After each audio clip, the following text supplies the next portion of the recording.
En Russie, il n'y a pas d'hiver sans neige. La neige fait partie du décor. Et quel décor? La neige embellit tout, que ce soit en ville, en montagne ou à la campagne. Les paysages deviennent tous superbes. Mais la neige, elle n'est pas juste jolie. La neige, elle est utile dans les régions froides. Elle protège la nature contre les températures extrêmes. On pourrait penser dans ces régions que la neige tombe du ciel comme une bénédiction. Oui, on pourrait. Mais elle est aussi une terrible menace, cette neige. On sait que les cristaux de neige naissent dans les nuages autour de grains de poussière. Les cristaux grossissent en prenant une forme de prisme hexagonale, et comme la glace se forme plus vite sur les arêtes, ils grossissent dans les formes qu'on connaît. Ils grossissent encore jusqu'à tomber. Une fois au sol, ils évoluent encore avec les températures. Certaines de ces parties verront leur croissance privilégiée. Entre -6 et -10, ce sont les grandes faces, les bases, qui évoluent. On aura alors des cristaux type aiguille ou colonne. Entre -10 et -12, ce sont les petites faces latérales qui évoluent. On aura alors plutôt des flocons de type plaquette. Et de -12 à -18, ce sont les arêtes qui évoluent, pour donner ces flocons en étoiles qu'on connaît bien.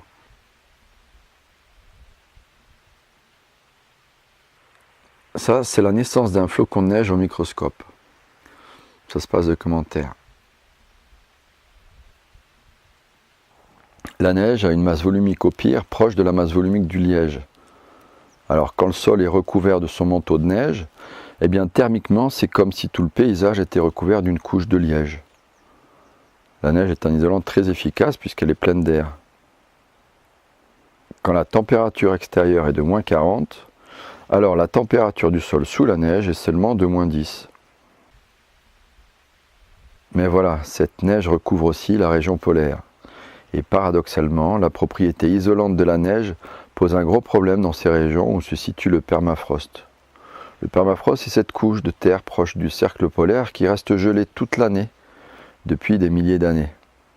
70% de la masse du permafrost se trouve en Russie, d'ailleurs. Avec le réchauffement climatique, cette couche de terre fond depuis quelques années. Et quand le permafrost fond, il se dégage des gaz. Du méthane.